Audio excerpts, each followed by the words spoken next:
माधवेन क्रीडारत ब्रह्मानन्दनमस्तुभ्यं सद्गुरो লোকনায়ক। ধর্ম প্রসঙ্গে স্বামী ব্রহ্মানন্দ গ্রন্থ থেকে পাঠ। পৃষ্ঠা সংখ্যা 55। স্থান বেলুড় মঠ, 2রা ফেব্রুয়ারি 1916। আজ মঠে মহারাজ, বাবুরাম মহারাজ এবং শরৎ মহারাজ উপস্থিত আছেন।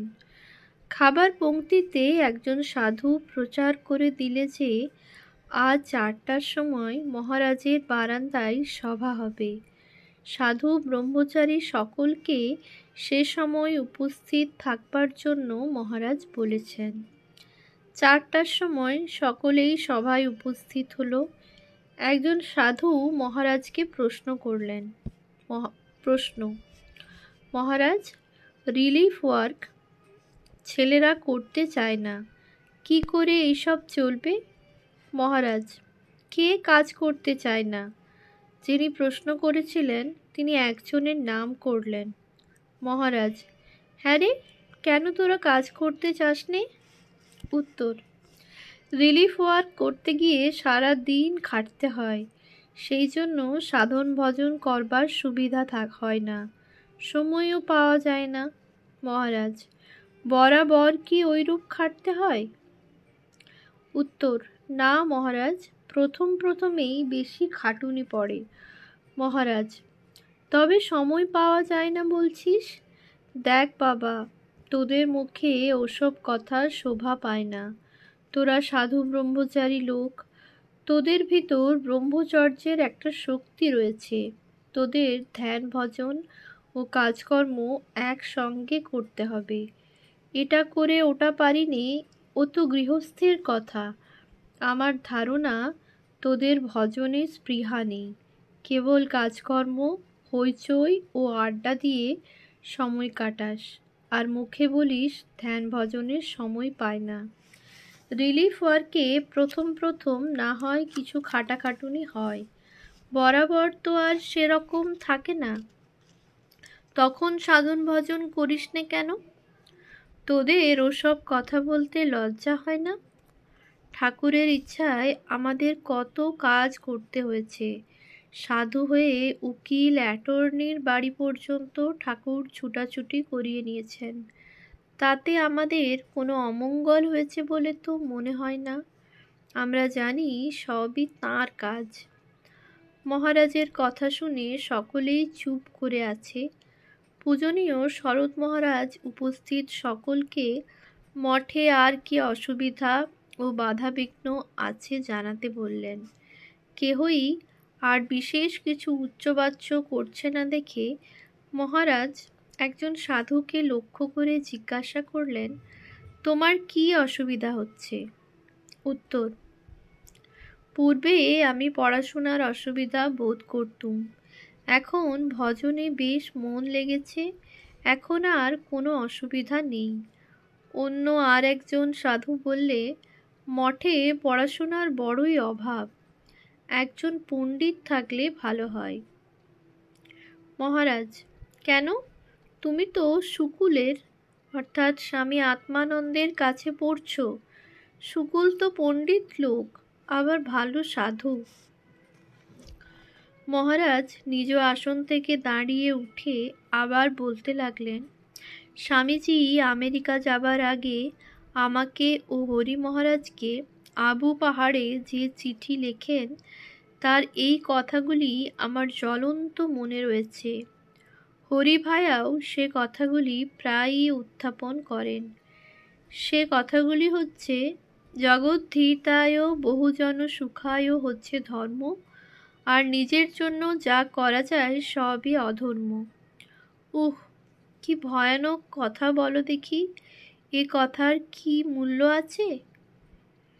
তোমাদের ভিতর শুনতে পাই কেহ কেহ বলে মিশনের সব কাজগুলো সাধনের অন্তরায়, রিলিফ ওয়ার্ক ইত্যাদি করলে আধ্যাত্মিক উন্নতি হয় না। বাবুরাম মহারাজ ও আমি নাকি ওগুলো প্রেফার করি না। এসব ধারণা তোমাদের সম্পূর্ণ ভুল। আমাদের ভাব তোমরা বুঝতে পারো না। তোমাদের উচিত ভাবটা নেওয়া। অবশ্য আমি একথা পুনঃ পুনঃ বলি এবং এখনও জোর করে বলছি যে দুর্ভিক্ষ নিবারণ কার্য ইত্যাদি যে কাজই করতে যাও, সকাল সন্ধ্যায় এবং কর্মের শেষে একবার ভগবানকে ডেকে নেবে, জপ ধ্যান করবে। স্বামীজির মুখে প্রায়ই শুনতুম ওয়ার্ক অ্যান্ড ওয়ার্শিপ, কাজও করো ধ্যান জপও করো। তবে বিশেষ কোনো কাজের প্রেশার এক আধ দিন হলো না, সে আলাদা কথা। দিন রাত কি কেউ জপ ধ্যান করতে পারে? কাজে কাজেই তাকে নিষ্কাম কর্ম করতেই হবে। তা না করো, নানা প্রকার কুচিন্তা বাজে চিন্তা মনে আসবে। তার চেয়ে ভালো কাজ করা কি ভালো নয়? তার চেয়ে ভালো কাজ করা কি ভালো নয়? গীতা এবং অন্যান্য সকল শাস্ত্র তো ওই কথাই জোর করে বলেছেন, দেখতে পাবে। আমিও নিজের অভিজ্ঞতা থেকে বলছি। তোমাদের চোখের সামনে কি ভয়ানক লড়াই ইউরোপে হচ্ছে দেখতে পাচ্ছ না? ওরা তুচ্ছ স্বদেশের জন্য স্ত্রী পুত্র ভোগ বিলাস সব ত্যাগ করে নিজের নিজের কাঁচা মাথা দিচ্ছে, আর তোমরা তাদের চেয়েও এক মহত্তর উদ্দেশ্যে, ভগবান লাভের জন্য, জগতের হিতের জন্য বাড়িঘর সব ছেড়ে দিয়ে ঠাকুরের কাছে মন প্রাণ সব সমর্পণ করেছ। তবু কর্মে বিরক্তি প্রকাশ করো। স্বামীজি আমাদের বলতেন, ওরে বহু জনহিতায়ও যদি একটা জন্ম বৃথায় গেল এরূপ মনে করিস, তা গেলই বা, কত জন্ম তো এমন আলস্যে বৃথা গেছে। একটা জন্ম না হয় জগতের কল্যাণের জন্যই গেল। ভয় কি? আর ভয়েরও কোনো কারণ নেই। শাস্ত্র বলেছে নিষ্কাম কর্ম করলে ভগবান লাভ হয়। গীতায় আছে কর্মণ্যৈব হি সংসিদ্ধি মাস্থিতা জনকাদায়া আসক্ত হ্যাচারণ কর্ম পরমাপ্নোতি পুরুষা। একখানা গেরুয়া পরে ঋষিকেশ গিয়ে দুখানা রুটি ভিক্ষা করে খেয়ে দু চারটে শ্লোক মুখস্থ করলেই কি সাধু হলো নাকি? দেখছি তো তোমাদের ভিতর যারা যারা ঋষিকেশ গিয়েছিলে কি আধ্যাত্মিক উন্নতি করে এসেছো। কেউ বা রোগে পড়ে আবার সেই মিশনের আশ্রয়ে ঢুকলে। কেন এমন বৈরাগ্য নেই যে গাছতলায় পড়ে থাকবো? মিশনের কাজ করব না বলে সরে পড়লুম, আবার সেই মিশনের সেবা নিতে আসবো। 2 মাস ঋষিকেশ, 2 মাস লক্ষ্মণঝোলা, 2 মাস কানখল, 2 মাস উত্তরকাশী, 2 মাস রামেশ্বর। এই রকম এখানে ভালো লাগছে না সেখানে, আবার সেখান থেকে অন্যত্র। এই যৌবনে এই রকম করে যদি ঘুরে বেড়াও, শেষে সে ভবঘুরে হয়ে পড়বে। জীবন অতি দুঃখে কাটবে। ওই দেশে 2-4টে সাধু পাওয়া যায় যাদের সঙ্গ করা যায়, আর সব ওই ক্লাসের। 2টো শ্লোক মুখস্থ করে রেখেছে আর তাই আওড়াচ্ছে ব্যাস। স্বামীজির এই মঠ-টঠ করবার উদ্দেশ্য পরে যারা সাধু হবে তারা ওই টানে না পড়ে যাতে আদর্শের দিকে এগুতে পারে। তা না হলে তিনি নিজে তো বেশ সুখে কাটিয়ে যেতে পারতেন। এত কষ্ট করে মঠ-টঠ করবার দরকার কি? স্বামীজি একদিন বললেন, দেখ, আজকালকার ছেলেরা যারা সব আসবে তারা তো দিনরাত ধ্যান ভজন নিয়ে থাকতে পারবে না, তাই এইসব সেবা কার্য প্রভৃতি খোলা। দিনরাত যদি কেউ ধ্যান ভজন পাঠ নিয়ে থাকতে পারে সে তো উত্তম কথা, কিন্তু কার্যত তা হয় না।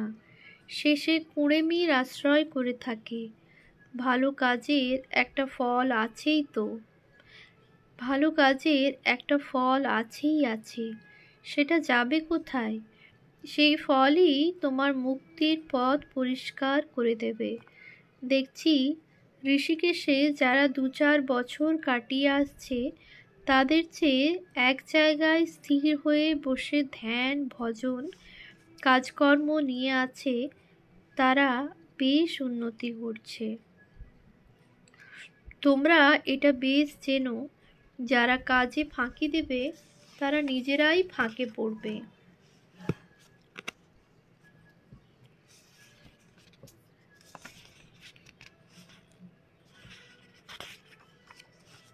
স্থান বেলুড় মঠ, 1918। ভগবানের নাম করলে দেহ মন শুদ্ধ হয়ে যায়।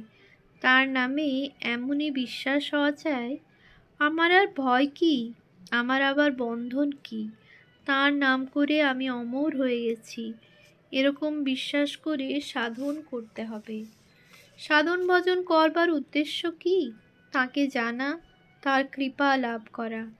কাম কাঞ্চনে মন মলিন হয়ে আছে, মনে ময়লা পড়ে আছে, তা ধুয়ে সাফ করো। কত জন্ম ধরে ময়লা পড়ে পড়ে মনে বেজায় ময়লা ধরে রয়েছে, তাকে ধুয়ে সাফ করতে না পারলে হাজার চেষ্টা করো, কিছুই হবে না। চিত্তশুদ্ধি না হলে তার কৃপা লাভ করা যায় না। ঠাকুর একটি বেশ উপমা দিতেন। ছুঁচ কাদা মাটি ঢাকা থাকলে চুম্বকে টানে না, কাদা মাটি ধুয়ে ফেললে তখন চুম্বকে টানে। তেমনি তার স্মরণ মনন করলে, সরল প্রাণী তাঁর নিকট প্রার্থনা করলে, হে ঈশ্বর এমন কাজ আর করব না বলে অনুতপ করলে, খুব ব্যাকুল হয়ে কাঁদলে মনের ময়লা সব ধুয়ে যায়। তখন ঈশ্বররূপ চুম্বক মনরূপ ছুঁচকে টেনে নেন। মন শুদ্ধ হলেই তাঁর কৃপা হবে, কৃপা হলেই দর্শন হয়। ঠাকুর সার্জন সাহেবের কথা বেশ বলতেন। সার্জন সাহেব রাত্রে আঁধারে লণ্ঠন হাতে করে বেড়ায়, তার মুখ কেউ দেখতে পায় না, কিন্তু ওই আলোতে সে সকলের মুখ দেখতে পায়। যদি কেউ সার্জন সাহেবকে দেখতে চায়, তাহলে তাকে প্রার্থনা করতে হয়, বলতে হয়, সাহেব কৃপা করে আলোটি তোমার মুখের উপর ধরো, তোমায় একবার দেখি। ঈশ্বরের কৃপা পেতে হলে, তার দর্শন লাভ করতে হলে কাতর প্রাণে তাঁর কাছে প্রার্থনা করতে হয়। তিনি জ্ঞান সূর্য, তাঁর আলো যদি কৃপা করে একবার তিনি নিজে তার মুখের উপর ধরেন, তাহলেই দর্শন লাভ হয়।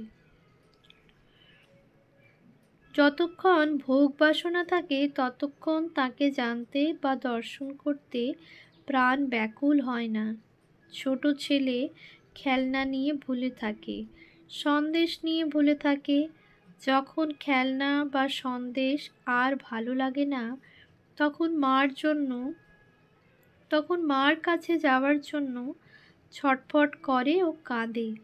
মানুষেরও সেই রূপ ভোগ বাসনা শেষ হলে ভগবানের জন্য প্রাণ ব্যাকুল হয়। তখন কি করে তাকে পাবো, এই চিন্তা সব সময় মনে উদিত হয়। সৎ বাসনা সহজে কি মনে জাগে? যাদের সৎ বাসনা জেগেছে তাদের উপর ভগবানের বিশেষ কৃপা আছে জানবি। এই মহামায়ার রাজ্যে মানুষ কত রকমে ধাক্কা খায়, কত কষ্ট পায়, তবু কি রাস্তা বদলাতে চায়? যদি কেউ সদ্বুদ্ধি দেয় চটে যায়, ওইখানেই মজা। জানে আগুনে হাত দিলে হাত পুড়ে যাবে, তবু তাতেই বারবার হাত দেবে। শুধু তাই নয়, আরও 10 জনকে ডেকে নিয়ে যাবে। যদি কেউ তাদের মতে মত না দেয়, তাকে পাগল বলবে, সম্ভব হলে মারপিট করতেও ছাড়বে না। দেখিস নে, ছেলে যদি সাধু হয়, সৎভাবে জীবন কাটায়, গার্জিয়ানরা তাকে যথাসম্ভব বাধা দেয়। কিন্তু ছেলে যদি দুর্দান্ত হয়ে নিজের ও দশের অমঙ্গলের কারণ হয়, তাহলে তাকে শুধরাবার সাফিসিয়েন্ট কেয়ার নেয় না। সৎভাবে চললেই যত গণ্ডগোল। কোনো রকমে তাকে নিজেদের স্ট্যান্ডার্ডে নামিয়ে আনবার চেষ্টা করবে। একজন সাধুর বাপ মঠে বলেছিল, ও যদি সাধু না হয়ে মরে যেত তাহলে আমি বেশি খুশি হতুম। জমে নিলে উপায় নেই, ওর উপর আমার কত ভরসা ছিল। ওর কখনো ধর্ম হবে না।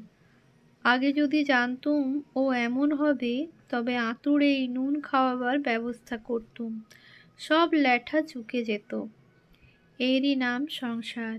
এটা বোঝে না, ছেলে যদি ঠিক ঠিক সাধু হয়, ছেলের কল্যাণে তাদেরও কল্যাণ হবে।